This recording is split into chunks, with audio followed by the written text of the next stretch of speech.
Permettez-moi tout d'abord de féliciter les services de l'ambassade d'Italie ainsi que l'Agence italienne pour la coopération au développement à Dakar pour leur implication et leur contribution dans l'instruction des deux projets dont les conventions viennent d'être signées pour un montant global de 16 millions d'euros, soit 10,4 milliards de francs CFA. Il s'agit d'un projet donc dans l'éducation. C'est le projet Faire l'école plus, favoriser l'inclusion et la réussite à l'école. Et le deuxième projet, c'est un projet d'appui à l'insertion des jeunes et des femmes formées du programme de coopération Italie-Sénégal. Cette cérémonie m'offre également l'opportunité de magnifier encore cette belle coopération entre nos deux pays. Je vous souhaite également la bienvenue au Sénégal, Madame la vice-ministre, et vous assure de notre disponibilité à renforcer cette coopération portée par des hommes et des femmes dévoués. Je saisis cette occasion pour vous présenter mes condoléances suite à la disparition toute récente de M. Francesco Paolo Vigni, ancien ambassadeur d'Italie au Sénégal.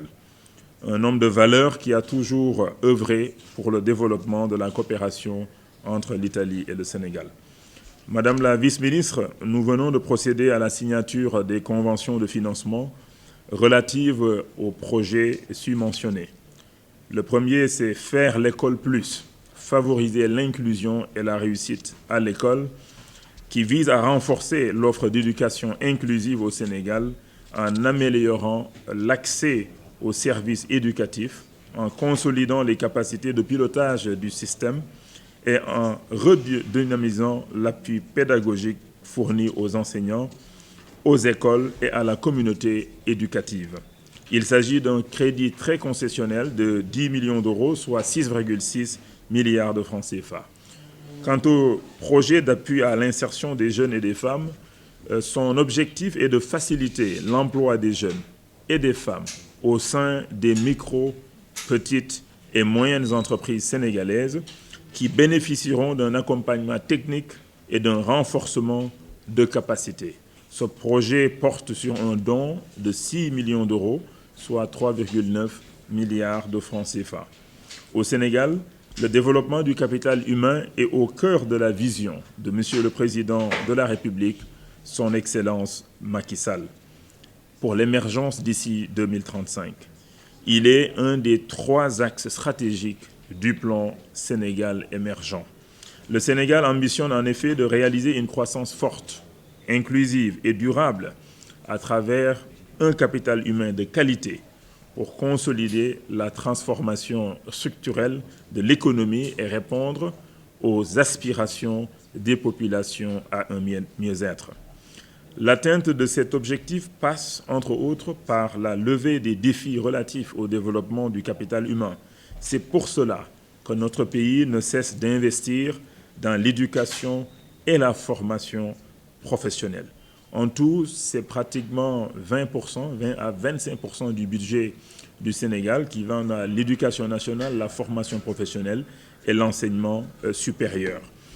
Il accompagne cet investissement par une politique d'insertion professionnelle pour permettre aux formés d'accéder à des opportunités d'emploi et d'auto-emploi. C'est dire toute l'importance des 2 projets dont nous venons de signer les conventions de financement. Madame la vice-ministre, depuis plus d'une 40aine d'années, l'Italie soutient ainsi les politiques de développement du Sénégal. Les activités et les objectifs des programmes et projets appuyés par l'Agence italienne pour la coopération au développement s'inscrivent en effet en droite ligne de nos stratégies nationales de développement. Les bons résultats obtenus dans notre coopération traduisent cette volonté continue des autorités italiennes de soutenir la politique du président de la République, son Excellence Macky Sall, et nous apprécions à sa juste valeur, Madame la vice-ministre, donc tout cet appui qui est multiforme, technique, financier de l'Italie en faveur des populations du Sénégal.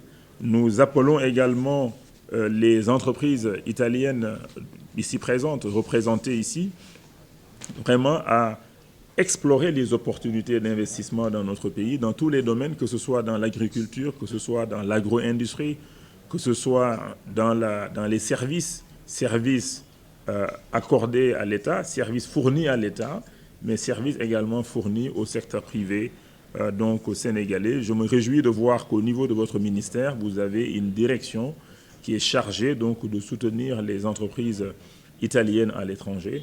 Et ça nous permet vraiment de faciliter leur insertion donc au Sénégal, mais surtout aussi peut-être de faire du blended finance. Quand les entreprises italiennes viennent offrir des services avec des financements crédit export, avec Satché par exemple, de faire du blending avec des crédits concessionnels, ça peut permettre aux entreprises italiennes d'être plus performantes.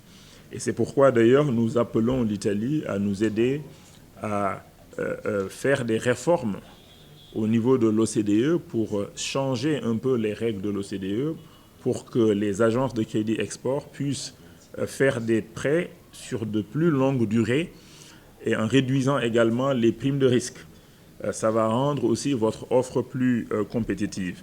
Et nous appelons aussi les entreprises italiennes à travailler avec les entreprises sénégalaises et africaines en co-contractance ou bien en sous-traitance, mais surtout en faisant également du transfert de technologie, du transfert de know-how pour que ces entreprises aussi pour que nos entreprises puissent bénéficier donc de ces expertises donc italiennes. L'Italie a pu beaucoup développer son économie grâce à des milliers de petites et moyennes entreprises, et ces entreprises peuvent aussi venir donc s'installer au Sénégal, produire pour le marché sénégalais, mais également pour le marché de la sous-région, notamment le marché de la CEDEAO, qui a 400 millions donc, de consommateurs, avec des facilitations donc, pour l'installation de ces investisseurs. Madame la vice-ministre, je vous remercie pour votre aussi participation au Forum mondial de l'eau, qui est un forum très réussi. Et nous avons noté la présence aussi d'importantes entreprises italiennes qui ont des expertises pertinentes et avérées, en particulier donc, dans le domaine de l'eau, l'assainissement, mais aussi dans le domaine de la fourniture de l'eau potable donc, aux populations. Merci beaucoup et bon retour chez vous. Merci.